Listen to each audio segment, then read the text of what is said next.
¿Bien? Bueno, muchas gracias por acudir a este congreso, muchísimas gracias también a la organización por invitarme, y yo creo que en el día de hoy aquí se van a decir cosas muy interesantes. Yo sobre todo estoy muy agradecido por compartir cartel con Salvador Freixedo, uno de los grandes estudiosos y filósofos del fenómeno ovni, ¿no? En este país que llamamos España, y que yo creo que se caracteriza porque no siempre valoramos adecuadamente a los nuestros y muchas veces valoramos demasiado a los de fuera, ¿no? Y yo creo que Salvador Freixedo es un caso paradigmático, ¿no? Es un personaje que 40 años antes de que algunos defendiéramos ciertas tesis ya las venía diciendo Salvador Freixedo. Es uno de los grandes estudiosos del fenómeno ovni de la historia y es uno de los personajes más reconocidos, y sobre todo es un intelectual, ¿no? Hoy en día, en este país, que cualquiera que escribe un par de libros y dice 4 paridas es considerado un intelectual, Salvador Freixedo es un intelectual de verdad, ¿no? No solamente por formación, ¿no? Que tiene una formación académica apabullante, sino también por esa capacidad de reflexión, ¿no? A mí me gustaría hablar del fenómeno ovni, no voy a poder, porque mi conferencia va por otro lado, ¿no? Pero viendo la charla de Vicente Fuentes, quizás en otra ocasión hablaría sobre el fenómeno ovni, que es mi niña bonita, ¿no? A lo que he dedicado muchísimo tiempo, muchísimo esfuerzo. Mi padre dice que he perdido mucho el tiempo y demasiado dinero, sobre todo investigando a pie de campo, ¿no? Que es lo que yo hago. Yo sobre todo me considero reportero, ¿no? Es lo que he sido desde hace muchísimo tiempo, desde los 15 años. Siempre que tengo posibilidad voy detrás de la investigación de determinados casos, determinados sucesos de todo tipo, pero sobre todo vinculados con el fenómeno ovni, ¿no? Que para mí es el enigma de los enigmas, el misterio de los misterios, porque engloba a todos los demás, ¿no? Y yo creo que esto es algo que ya no se hace, ¿no? Lo de entrevistar a la gente, buscar los testimonios y sobre todo tratar el fenómeno ovni como se puede tratar cualquier otro suceso, ¿no? Es decir, una trama de corrupción política, un crimen. Es decir, yo creo que desde el punto de vista periodístico, que es lo que yo hago, se puede tratar del mismo modo, ¿no? Con los testimonios de las personas, con los documentos, con las pruebas, ¿no?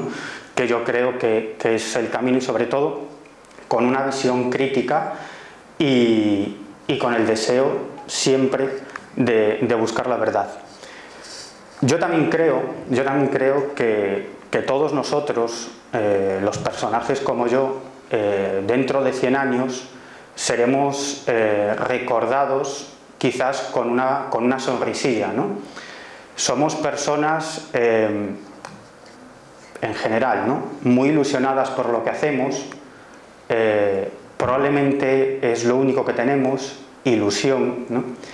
Y yo creo que nos ha tocado el papel de exponer una serie de fenómenos. Somos gente muy heterodoxa, de pensamiento muy heterodoxo, pero yo creo que seremos recordados, nuestro único mérito será haber puesto encima de la mesa que existen una serie de extraños fenómenos que rompen los dogmas establecidos, tanto arqueológicos como históricos como científicos. Pero creo que es por lo único que seremos recordados, es decir, por esos locos heterodoxos que se atrevieron a decir que aquí hay una serie de cosas que no cuadran, ¿no? Y digo que solamente seremos recordados por eso, porque tenemos carencias de muchísimas cosas. Es decir, para realizar una investigación realmente a fondo sobre un fenómeno, por ejemplo, sobre un caso ovni, primero hay que tener un equipo multidisciplinar, ¿no? Un equipo de científicos. Luego hay que emplear mucho tiempo y mucho dinero en la investigación de cada uno de esos casos. Nosotros, en este caso hablo por mí, soy un tipo que voy con mis cámaras, mis grabadoras, mi libreta y poco más, ¿no? Ilusión, ganas, si tengo que hacer un análisis de algo, tiro de conocidos, o invierto mis ahorros en la última investigación. Por eso creo que en cuanto a las conclusiones, yo creo que fallamos mucho, ¿no? Y que muchas veces es bien cierto, y es una crítica que me hago a mí mismo, nos dejamos llevar mucho por la ilusión, ¿no? Y esa ilusión hace que muchas veces caigamos en errores. Por eso digo que seremos recordados como esos locos que lo único que hicieron fue, bueno, decir, oye, aquí hay algo, pero en el futuro otras generaciones, otras personas y por supuesto el ámbito académico, el ámbito científico se ocupará de la investigación en profundidad de este tipo de temáticas. Bueno, no me enrollo más. Voy a empezar con mi tema, si os parece. Os quería hacer una pregunta. ¿Quiénes de vosotros, si podéis levantar la mano, piensan que la vida surgió, la primera célula en este planeta Tierra, surgió debido a una serie de fenómenos azarosos que generaron que unos elementos inorgánicos formaran la primera célula? ¿Quiénes piensan que esto sucedió? Que levanten la mano. Una persona. ¿Y quiénes piensan que esa primera célula fue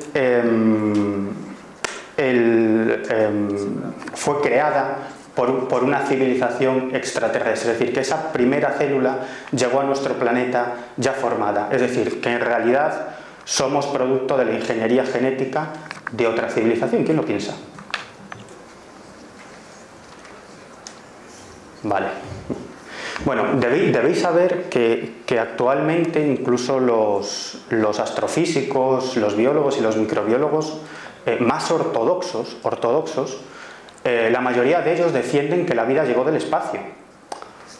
Probablemente no como vosotros, ¿no? Es decir, ellos defienden que llegó a bordo de un meteorito, ¿no? Porque claro, la teoría de la sopa primordial, de que la vida surgió debido a una serie de fenómenos azarosos que generaron que elementos inorgánicos se convirtieran en elementos orgánicos en la primera célula, no se sostiene demasiado, por no decir nada. Entonces la teoría es, bueno, pues oye, llegó del espacio, ¿no? A bordo de un meteorito, es la panspermia, ¿no? Lo que vosotros defendéis es la panspermia dirigida, ¿no? En el fondo es retrotraer el problema, ¿no? Es decir, vale, sí, la vida llegó ya formada a este planeta, ¿no? Pero del punto de origen de donde surgió esa primera célula, la vida, ¿cómo surgió en ese otro planeta la primera célula? Y contestarán, no, también llegó a bordo de un meteorito. Vale, ¿no? Vamos hacia atrás, ¿no? Y en ese lugar del que llegó la primera célula a ese lugar del que luego llegó a la Tierra, ¿cómo? Ah, no, por otro meteorito, ¿no? Como veis, es simplemente retrotraer el problema, ¿no?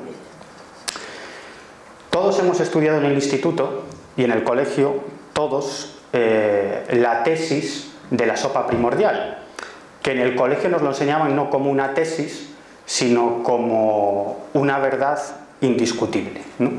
Y todo esto parte de un experimento desarrollado por dos científicos de la Universidad de Chicago, Harold Urey y Stanley Miller, año 1953, que la prensa calificó como el más sorprendente de todos los ensayos, ¿no?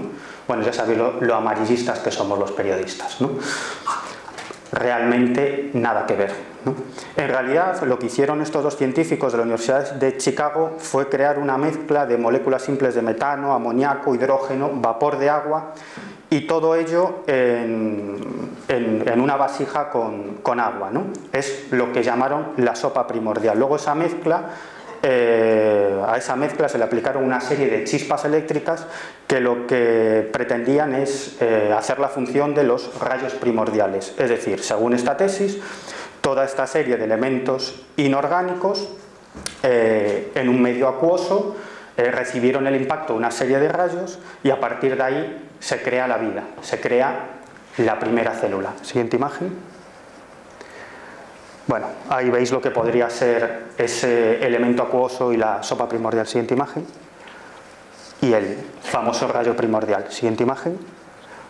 Bueno, en realidad este experimento que todos estudiamos en el colegio como una verdad indiscutible, hoy en día nadie lo defiende, ni siquiera los más ortodoxos entre los ortodoxos, ¿no? Y no hace tanto que lo estudiábamos en el colegio y estoy seguro que se sigue estudiando, ¿no? En realidad lo único que se creó con este experimento fueron una serie de aminoácidos e hidroxácidos, ¿no? Que son unas moléculas que deben ensamblarse para crear simplemente una proteína, que es una de las partes más simples de la célula, ¿no? Simplemente que esos aminoácidos y esos hidroxácidos se ensamblen para crear una proteína es algo absolutamente improbable. Es decir, ¿cómo se ensambla, ¿no? ¿Quién ha creado el software, la información para que estos elementos inorgánicos se ensamblen para crear simplemente una proteína? Y tened en cuenta que las células poseen alrededor de 2000 proteínas y las proteínas es simplemente uno de los elementos, el más sencillo, el más simple dentro de la complejidad de una célula, por no hablar del ADN, del ARN y otra serie de elementos. Es decir, lo que explica esto, el ensayo de la sopa primordial, es nada, no explica absolutamente nada. En el mismo año que se llevaba a cabo este experimento, se realizó un descubrimiento sí realmente interesante, ¿no? Por parte de dos científicos, James Watson y Francis Crick, que veis en la imagen. En el mismo año, en 1953, ellos lo que hicieron fue descubrir la estructura del ADN en forma de doble hélice. Siguiente imagen. Uno de los grandes descubrimientos de la historia de la humanidad. Por este hallazgo, Watson y Crick recibieron el Premio Nobel de Medicina en el año 1962. Ellos descubrieron que el ADN constituyen dos sartas retorcidas conectados por aros y que se pueden combinar por pares en infinitas secuencias, ¿no? Ambos dos, Watson y Crick, cuando descubrieron esto se quedaron absolutamente asombrados, porque su conclusión, y la de cualquiera, yo creo que tenga un mínimo de información, es que el ADN tenía todas las características de algo que ya llegó ensamblado, es decir, no se pudo crear por generación espontánea. Ese elemento tan complejo, y es lo que pensaban Watson y Crick, tuvo que llegar así. Siguiente imagen. Bueno, aquí veis a uno de estos dos grandes científicos, a Watson. Watson fue el director del famoso proyecto Genoma Humano, que durante varias décadas él y una serie de científicos, los más importantes genetistas y microbiólogos del momento, ellos lo que hicieron fue lograr secuenciar todos los genes del ser humano, ¿no? Aproximadamente entre 20 y 25.000 genes que constituyen lo que es un ser humano. Obviamente lo que no han logrado es esa piedra de Rosetta, ¿no? Decodificar, ¿no? Ese mapa genético del ser humano, pero hace algunos años se logró, ¿no? Este proyecto tuvo un presupuesto, atención, de 280.000 millones de dólares, ¿no? Es uno de los grandes hallazgos de la historia de la humanidad. Watson, el carácter de Watson siempre fue muchísimo más conservador, ¿no? Y cuando se le preguntaba sobre ciertas cosas, él escurría el bulto, no quería meterse en problemas. Siguiente imagen. Sin embargo, su compañero, Francis Crick, tenía un carácter mucho más expansivo. Vamos, que no se cortaba un pelo, ¿no? Y que desde el principio decía lo que pensaba. En el año 1973, 20 años después de que Watson y Crick descubrieran esa estructura del ADN en forma de doble hélice, 20 años después, año 1973, Crick y uno de los grandes químicos de ese momento, Leslie Orwell, publicaron en una revista científica algo, una opinión, un punto de vista que muchos de sus compañeros ya conocían, pero 20 años después decidieron que era el momento de decirlo abiertamente. El premio Nobel Crick y Orwell, en ese artículo, en una revista científica, declararon sin ningún tipo de miramientos que el ADN había llegado a la Tierra a bordo de una nave alienígena, que era la única posibilidad. Ojo, el propio descubridor de la estructura del ADN defendió sin ningún tipo de miramientos que la única posibilidad, y es lo que pensaban tanto Watson como Crick, a que Watson siempre se mantuvo más al margen, es que eso ya había llegado formado, que el ADN llegó a nuestro planeta a bordo de una nave alienígena. Y así lo decían, ¿no? De hecho, en el año 2004, poco antes de fallecer, en una entrevista que concedió un famoso periodista en Estados Unidos, a Crick volvieron a preguntarle sobre esta cuestión. Y lo volvió a decir, es lo que he defendido siempre, ¿no? A mí no me cabe ninguna duda de que el ADN llegó a bordo de una nave extraterrestre a nuestro planeta. Cuando le preguntan a Crick sobre la teoría del meteorito, es decir, si esa primera célula pudo llegar a bordo de un meteorito, él siempre decía que claramente no. Nada podría sostener ese viaje interestelar, ¿no? De hecho, si os fijáis, cada cierto tiempo suele aparecer en la prensa noticias sobre el descubrimiento de meteoritos en los que supuestamente hay restos de material vivo, ¿no? Y todas esas informaciones siempre acaban cayéndose, ¿no? Es el gran objetivo de todos los microbiólogos, ¿no? Es decir, ser los primeros en descubrir vida a bordo de un meteorito, porque, como digo, esta es la tesis oficial que actualmente defiende la ortodoxia, ¿no? Es la panspermia, no la panspermia dirigida, que es lo que defienden Crick y otros muchos astrofísicos, químicos y microbiólogos, ¿no? A ver, siguiente imagen. Siguiente imagen. Bueno, ahí veis una nave espacial, es lo que defendía Crick, ¿no? No se cortaba, como os digo. La vida llegó a bordo de una nave extraterrestre. Siguiente imagen. Bueno, esto es, desde el punto de vista de la astrofísica, perfectamente posible. Nuestro sistema solar tiene 4.600 millones de años.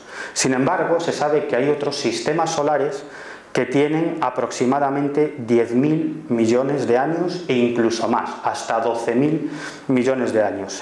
Es decir, casi 8.000 millones de años más antiguos que la Tierra. Es decir, 8.000 millones de años antes de que se formara nuestro planeta ya había otros sistemas solares en donde desde luego podría y puede existir vida inteligente. Siguiente imagen. Bueno, lo que veis ahí son representaciones de planetas extrasolares. Hasta hace algún tiempo se pensaba que la existencia de otros planetas tierras en otros sistemas solares era algo tremendamente extraño, ¿no? Pero actualmente la opinión es contraria. De hecho, cada semana prácticamente se están descubriendo 2 o 3 nuevos planetas extrasolares. Yo me acuerdo hace unos años cuando el descubrimiento de un planeta extrasolar, es decir, un planeta Tierra en otro sistema solar que no es el nuestro, era un gran notición, ¿no? Actualmente se descubren 2 o 3 cada semana, ¿no? Por lo tanto, actualmente ni siquiera es noticia, ¿no? Por ejemplo, os puedo hablar del descubrimiento de un planeta que los astrofísicos denominaron Matusalén, ¿no? Está a 12.000 años luz de la Tierra, tiene 12.700 millones de años, es decir, 8.000 años más antiguo que el planeta Tierra, o incluso la representación de otro planeta extrasolar descubierto en septiembre de 2011, que tiene un bonito nombre con el que los científicos suelen bautizar a este tipo de planetas, ¿no? Un nombre muy poético, ¿no? HD 85512b, ¿no?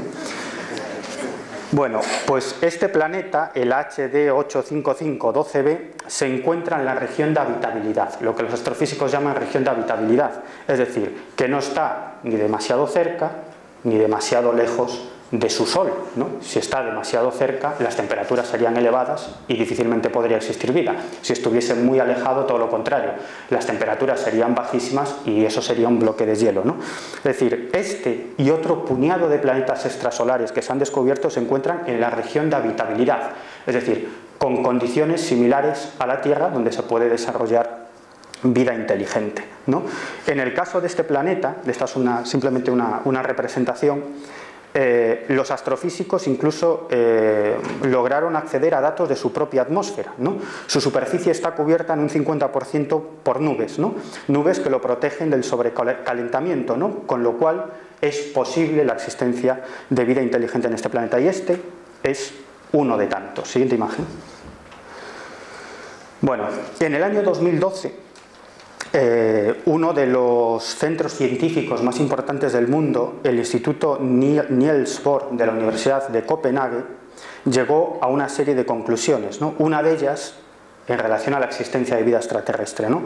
Una de ellas es que solamente en nuestra galaxia, en la Vía Láctea, que veis en la imagen, hay 10.000 millones de estrellas, 10.000 millones de estrellas alrededor de las cuales orbitan planetas similares a la Tierra. En nuestra galaxia, 10.000 millones de estrellas. Siguiente imagen. Bueno, fijaros, los cálculos más conservadores apuntan que solamente en nuestra galaxia hay tiene que haber alrededor de 200.000 planetas en los que exista vida inteligente. Y como digo, los propios astrofísicos se refieren a cálculos enormemente conservadores, es decir, tirando totalmente por lo bajo. 200.000 planetas en los que existiría vida inteligente. Daros cuenta de la grandiosidad del universo. Nuestra galaxia está formada, la Vía Láctea que veíamos antes, esta es una representación quizás del universo, ¿no? Bueno, simplemente nuestra galaxia, la Vía Láctea, contiene alrededor, eso es lo que dicen los astrofísicos, de 200.000 millones de estrellas. 200.000 millones de estrellas. De esos 200.000 millones de estrellas, 10.000 millones de estrellas están acompañadas por planetas similares a la Tierra, donde se podría desarrollar vida inteligente. Pero es que nuestra galaxia es un trocito de mierda en la inmensidad del universo conocido, es decir, del universo que han logrado captar nuestros tosquísimos aparatos tecnológicos. ¿Sabéis cuántas galaxias existen simplemente en la región del universo conocido que pueden captar nuestros aparatos? Que es una nimiedad, seguramente, en comparación de lo que es el universo. Pues en el universo conocido hay 500.000 millones de galaxias. Y cada una de esas galaxias está formada por 200.000 millones de estrellas. Es decir, ¿qué es la Tierra? Nada. Si mañana desaparecemos, esto va a seguir igual. No pasará absolutamente nada. Siguiente imagen. Bueno, ese que veis ahí es Michio Kaku, ¿no? Es profesor de física teórica en la Universidad de Nueva York y actualmente el mayor o el mejor divulgador científico, ¿no? Es un tipo de mente muy abierta y que además es uno de los científicos que ha hecho más contribuciones a la teoría de cuerdas, ¿no? Que es una de las bases de la física cuántica, ¿no? Que es una historia que, si queréis, tocamos en otra ocasión, porque si no nos iríamos por otro punto, ¿no? Michio Kaku es de los que defienden que en nuestra galaxia hay cientos de miles de civilizaciones extraterrestres, sin ninguna duda. Siguiente imagen. Bueno, lo que estáis viendo ahí es Europa, la luna de Júpiter, ¿no? Una de las lunas de Júpiter. Fijaros si la posibilidad de que exista vida es perfectamente plausible. No nos tenemos que ir fuera de nuestro sistema solar, solamente nuestro sistema solar, que es nada. Bueno, pues en nuestro sistema solar, formado por un puñado de planetas y una estrellita, o sea, nada, ¿no? Hay una serie de planetas y lunas en las que puede existir vida inteligente de algún tipo, ¿no? El primer candidato es Europa, que vemos ahí, como os digo, es esta luna de Júpiter, cuya superficie está helada. Sin embargo, debajo de esa superficie helada se sabe que existe un océano líquido con el doble de volumen y profundidad de todos los océanos de la Tierra juntos. Es decir, es el doble de todos los océanos de nuestro planeta juntos y están a nada de la Tierra, a nada, ¿no? Ahí, al lado de Júpiter, ¿no? ¿Por qué existe esa gran masa de agua debajo de esa masa de hielo? Bueno, pues tiene que ver con la gravedad de Júpiter, que ejerce sobre Europa una serie de presiones en diferentes direcciones, y esto lo que provoca son fricciones bajo la corteza, por lo tanto calor que funde el hielo, ¿no? Es decir, ahí perfectamente podría existir vida inteligente. No sabemos de qué tipo, pero los astrofísicos están convencidos que ahí puede haber vida inteligente. Siguiente imagen. Bueno, en el año 2011, es curioso, fijaros, con el descubrimiento continuo de planetas extrasolares, ¿no? Como os digo, del orden de 2, 3 cada semana, es decir, absolutamente nada, así que ya no es una noticia, los astrofísicos han llegado a plantearse qué pasaría desde el punto de vista tanto científico como filosófico si descubriéramos la existencia de vida inteligente, aunque simplemente fueran a un nivel muy inferior al nuestro en cuanto a inteligencia, ¿no? Pero el descubrimiento de vida inteligente en algún planeta o mismamente en Europa, en la luna de Júpiter, ¿no? ¿Eso qué generaría, ¿no? Desde el punto de vista filosófico y científico? En el año 2011 tuvo lugar un congreso en la Asociación Americana para el Avance de la Ciencia precisamente sobre esta cuestión, ¿no? El efecto que provocaría en la sociedad y en la religión el descubrimiento de vida extraterrestre, ¿no? Y claro, desde el punto de vista religioso esto tiene muchísimos problemas, ¿no? Por ejemplo, desde el punto de vista del catolicismo, ¿no? Hay un dogma complicado de casar con el hallazgo de vida inteligente en otros planetas, y es el dogma de la encarnación, es decir, Dios hecho hombre en la figura de Jesús, ¿no? Claro, la pregunta es, claro, si estamos hablando de Dios y se ha encarnado en nuestro planeta, obviamente debería haberse encarnado en todos los planetas, ¿no? Bueno, gran pregunta, ¿no? Bueno, ese señor que veis ahí se llama Manfred Eigen, ¿no? Es premio Nobel de Química y es el director de la Sociedad Max Planck para el Avance de la Ciencia, ¿no? Una de las organizaciones científicas más importantes de nuestro planeta, ¿no? Manfred Eigen y su equipo lograron algo alucinante, ¿no? Y es secuenciar hacia atrás el ARN, ¿no? Que es el que se encarga de transmitir la información genética del ADN para crear vida, para crear nuevas células, ¿no? Bueno, pues lo que lograron es secuenciar ese ARN hacia atrás, hasta llegar a los orígenes de ese ARN, ¿no? Según Eigen y su equipo, según este, como digo, fantástico hallazgo, descubrieron que este primer ARN, es decir, la primera célula viva en nuestro planeta, el primer ser vivo en nuestro planeta, esa célula primordial, debería tener alrededor de 3.800 millones de años, con un margen de error de más o menos 600 millones de años. Pero hete aquí, que Eigen y su equipo declararon: si esa célula primordial es un poco más antigua, simplemente un poquito más antigua que esos 3.800 millones de años, la única posibilidad es que sea de origen extraterrestre. Es decir, porque no habría tenido el tiempo suficiente para desarrollarse. Atención, ¿eh? Siguiente imagen. Bueno, este que veis aquí es uno de los grandes astrofísicos de la historia de la humanidad. Y también un tipo que, como Crick, no se cortaba un pelo, ¿no? Es decir, es de esos científicos extraños que son tan brillantes que tienen a su disposición cátedras, premios y todo lo que quieran. Por lo tanto, pueden permitirse el lujo de decir lo que les salga de los mismísimos. Esto es algo que la mayoría no pueden hacer. Yo conozco a muchos científicos que han colaborado conmigo en determinadas investigaciones sobre fenómenos extraños, incluso han colaborado conmigo realizando análisis, y sin embargo no quieren salir a la luz pública ni quieren que se les nombre para nada. ¿Por qué? Cuando uno conoce un poco cómo funciona el mundo académico y el mundo de la investigación científica, se da cuenta que es un entorno muy competitivo. Es decir, hay pocos recursos y mucha gente que quiere acceder a esos recursos para llevar a cabo sus proyectos y sus investigaciones. Por lo tanto, en un ámbito tan competitivo, cualquier cosa que se pueda utilizar en tu contra, se utilizará. Es decir, que si tú tienes alguna relación con estas cosas de los ovnis, eso se utilizará en tu contra para manchar tu nombre y quitarte de en medio en esa carrera hacia esos escasos recursos, ¿no?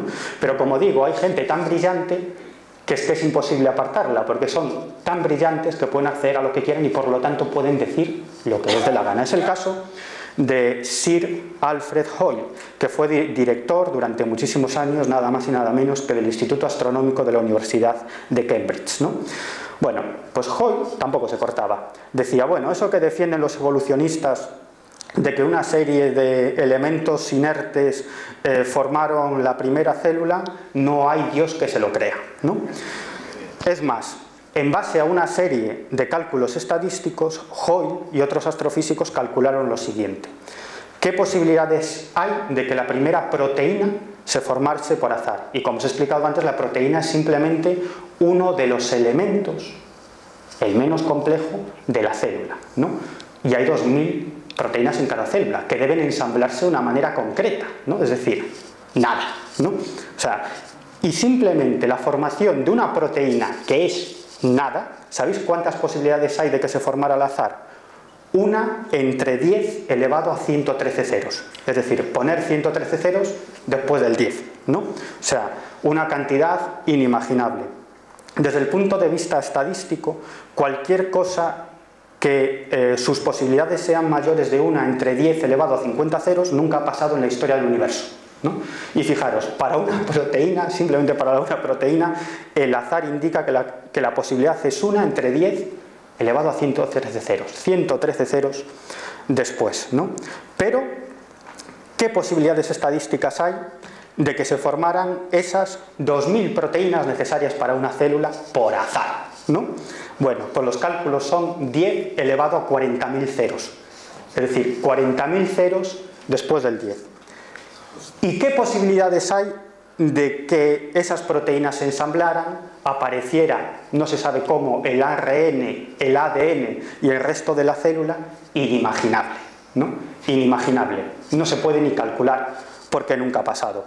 Y Hoyle, de una manera muy clara, él siempre hacía una metáfora, nos decía, creer que la vida surgió en la Tierra por azar es lo mismo que pensar que un día un tornado pasa por un basurero y cuando ese tornado desaparece, esa basura, ese tornado con esa basura, lo que ha generado es un Boeing 727 con combustible, piloto y dispuesto para despegar, ¿no?